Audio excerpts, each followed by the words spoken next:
नमस्कार, बहुत स्वागत है आपका। आप देख रहे हैं ग्रांड ज्योतिष सीक्रेट।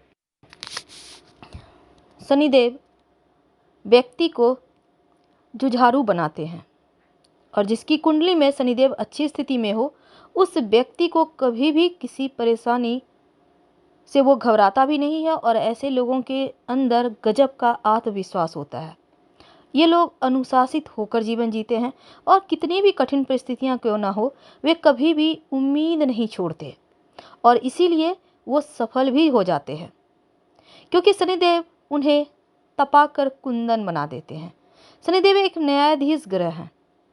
तो आज हम शनिदेव का ये जो महापरिवर्तन हो रहा है 17 जनवरी को, ये महापरिवर्तन आपकी लाइफ में क्या कुछ बड़ा बदलाव लेकर आने वाला है, यही बताएंगे। क्योंकि शनिदेव जिस व्यक्ति पर प्रसन्न हो जाए उसे रंक से राजा बना देते हैं, लेकिन शनिदेव कभी कभी जल्दी जल्दी काम नहीं करते, क्योंकि मंद मंद गति से चलते हैं। मंदः मंदः चलति इति शनिश्चर के अनुसार शनिदेव मंद गति से चलने वाले ग्रह है और यही कारण है कि एक राशि में 2.5 साल रहते हैं, तो कुंभ में भी वो 2.5 साल रहने वाले हैं। तो इसके बाद वो परिवर्तन करेंगे, लेकिन जब तक वो कुंभ में है, क्योंकि शनिदेव एक कर्म प्रधान ग्रह है और न्याय के देव हैं, तो देखिए पूरे 30 साल के बाद वो कुंभ में आ रहे हैं। और साथ ही कुंभ राशि प्रबल राशि है शनिदेव की, क्योंकि मूल त्रिकोण राशि होने के कारण कुंभ राशि में गोचर करना बहुत ज़्यादा इम्पोर्टेंट हो जाता है। इसका प्रभाव ना सिर्फ व्यक्ति पर बल्कि दुनिया भर पर पड़ने वाला है। तो जाने अनजाने उनसे आप भयभीत तो हो ही रहे होंगे, पर घबराइए मत। आज हम आपको पॉजिटिव राशिफल बताएंगे कि अच्छा क्या होगा, ये भी बताएंगे कि बुरा क्या होगा, लेकिन आपको पॉजिटिव तरीके से। तो शनिदेव का गोचर जो होता है ये 4 पायों पे होता है।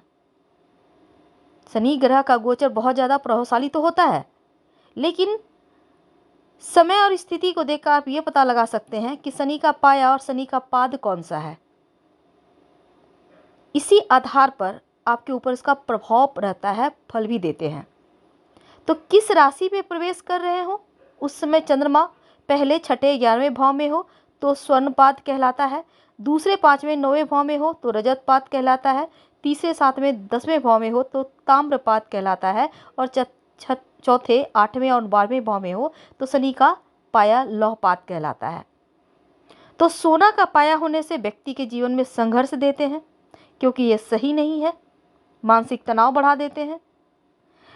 लेकिन आज हम जैसे कि एक सिंपल तरीके से जानकारी देते हैं, जैसे कि चांदी का पाया हो तो शुभ फल की प्राप्ति होती है, व्यक्ति धन खूब प्राप्त करता है, पद प्रतिष्ठा बढ़ती है, जीवन में पदोन्नति होती है, भूमि, भवन, मकान, वाहन की प्राप्ति होती है।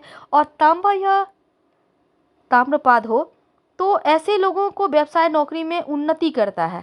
इनका बड़े बड़े लोगों के बीच में उठना बैठना होता है, विद्या की प्राप्ति, विवाह होना, वैवाहिक सुख बढ़ना, सुख सुविधाओं का भोग करना, लंबी दूरी की यात्रा का सुख मिलना जैसी चीज़ें होती है। लेकिन जो लौहपात होता है वो अशुभ माना जाता है, जो स्वास्थ्य की मुश्किलें बढ़ाता है, चोट चपेट दुर्घटना देता है। तो ताम्रपात जो होता है, तांबे का पाया, वो सबसे शुभ फल देने वाला माना गया है, क्योंकि इस समय में ही व्यक्ति ज़्यादा उन्नति करता है नौकरी व्यापार में और व्यक्ति सुख के साधन प्राप्त करता है। तो ये तो थी एक सिंपल तरीके से। लेकिन आप वृश्चिक राशि वालों के ऊपर शनिदेव की ढैया भी शुरू हो चुकी है। अब देखिए, अगर हम पाए की बात करें तो शनिदेव का पाया स्वर्ण होगा, यानी सोने के पाए पर वृश्चिक राशि वालों के लिए शनिदेव हैं तैयार फल देने के लिए। तो सोने का पाया जो होता है वो मध्यम रूप से फलदायी होता है। अब क्या होगा, पारिवारिक और व्यावसायिक मामलों में थोड़ी सी उलझने बढ़ेगी और ये पाया, हालांकि आपके ऊपर ढैया भी शुरू होगी, तो ढैया का क्या प्रभाव होगा ये भी हम आपको बताएंगे। तो चलिए अब हम शुरुआत करते हैं कि इस ढैया में क्या होने वाला। देखिए, जब 17 जनवरी को वो आपके चतुर्थ भाव में आ चुके हैं, तो यदि आप किसी समस्या से पहले से आप पीड़ित थे तो उसमें सुधार होंगे, ठीक है। और आपकी जो माँ है उनसे आपको प्रेम मिलेगा। लेकिन दूसरी तरफ धन के मामलों में आपको लाभ होने के कई रास्ते मिलेंगे या फिर कई स्रोत से धन आएगा।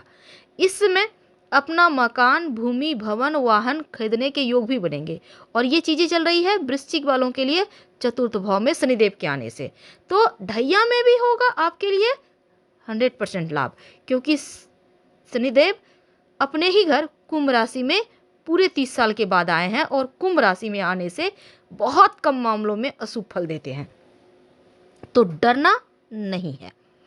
अब देखिए 30 जनवरी को शनिदेव अस्त हो जाएंगे चतुर्थ भाव में ही, और इसके बाद वो जैसे कि देखिए 13 फरवरी को सूर्य कुंभ में आ जाएंगे, तब क्या होगा, शनि के साथ चतुर्थ भाव में आ जाएंगे शनि और सूर्य एक साथ, तब थोड़ा सा लाइफ में विष घोलेंगे। अब सूर्य शनि एक साथ हो, पिता पुत्र हैं, लेकिन ये अशुभ युति है। तो इस युति के कारण क्या होगा, जो विद्यार्थी हैं पढ़ाई लिखाई में छोटी मोटी मुश्किलें आएंगी, हो सकता है पढ़ाई से आपका मन हट जाए, तो इस पर फोकस बनाए रखना है। ठीक है। अब देखिए अगर आप स्वयं का व्यवसायी हैं, कार्य कर रहे हैं, तब थोड़ी बहुत चुनौतियां इस पीरियड में आ सकती है, आपको इसका भी ध्यान रखना है। इस समय शनिदेव आपके छठे भाव पर तृतीय दृष्टि डालेंगे, तब क्या होगा, चोट चपेट लगना, वाहन से संबंधित कोई दुर्घटना होना या वाहन से चोट लगना जैसे योग बनेंगे। तो आपको वाहन चलाते समय भी सावधानी रखना है और रोड क्रॉस करते समय, रोड पर चलते समय भी सावधानी रखना है, यानी आँख कान खुली रखना है। तो 6 मार्च को वो जैसे ही यहाँ पर शनिदेव अस्त चल रहे थे, उनका उदय हो जाएगा, अवस्था से बाहर होंगे, तब एक बार फिर से जो आपकी मुश्किलें चल रही थी उसमें कंट्रोल होगा, जो शारीरिक समस्या थी वो समाप्त होगा। यहाँ तक पैतृक संपत्ति प्रॉपर्टी प्राप्ति के योग भी बनेंगे और शनिदेव निर्माण कार्य के भी स्वामी माने जाते हैं। ऐसे में इनके उदय होने से घर में अगर कोई अधूरा निर्माण है तो वो एक बार फिर से शुरू हो सकता है।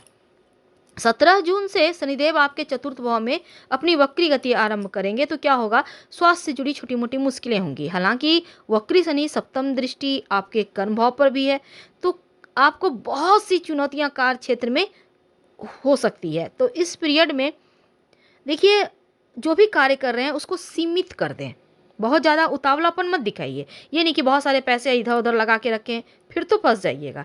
तो चीज़ों को थोड़ा सा सीमित करने का प्रयास कीजिए, आपके ही भलाई के लिए है ये।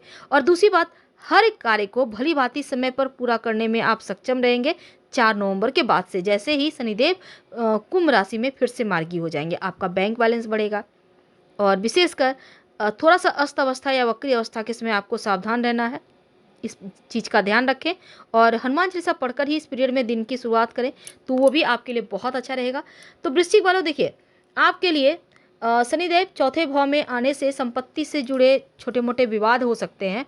अगर हम निगेटिव प्रभाव की बात करें तो अगर आप नौकरी बदलने की सोच रहे हैं तो नौकरी जब तक आपके हाथ में दूसरा नहीं आ जाता तब तक आप पहली नौकरी मत छोड़िए, नहीं तो फिर बेरोजगार बैठ जाइएगा। ठीक है। तो उतावलेपन में कुछ भी बोल दिए और तैस में आके कर लिए, ये आपको नहीं करना, दिमाग यूज कीजिए। अगर आप व्यवसायी हैं तो इस समय क्या होगा, थोड़ा सा आप जैसे कि अगर आप बेहतर तरीके से चीज़ों को देखकर इन्वेस्ट नहीं करते तो हानि हो सकता है, ध्यान रखना है। अगर आप रिलेशनशिप में हैं, छोटी मोटी मुश्किलें हैं यहाँ पर, इसका भी आपको ख्याल रखना है। तो इस समय आपको कंफर्ट जोन से बाहर निकलकर कड़ी मेहनत करने की प्रेरणा देते हुए नजर आएंगे शनिदेव, यानी आपको थोड़ा सा मेहनत तो करना होगा, क्योंकि मेहनत से लाभ देंगे कर्ण फलदाता।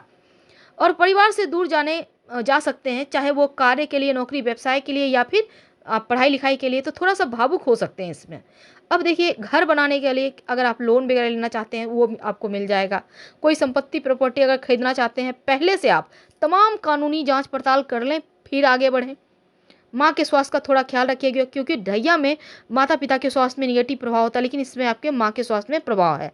अब शारीरिक थकान, थोड़ी कमजोरी वगैरह हो सकती है, इसलिए आपको पहले से ही सतर्क रहना है इस पीरियड में, तो आपके लिए ही उत्तम रहेगा।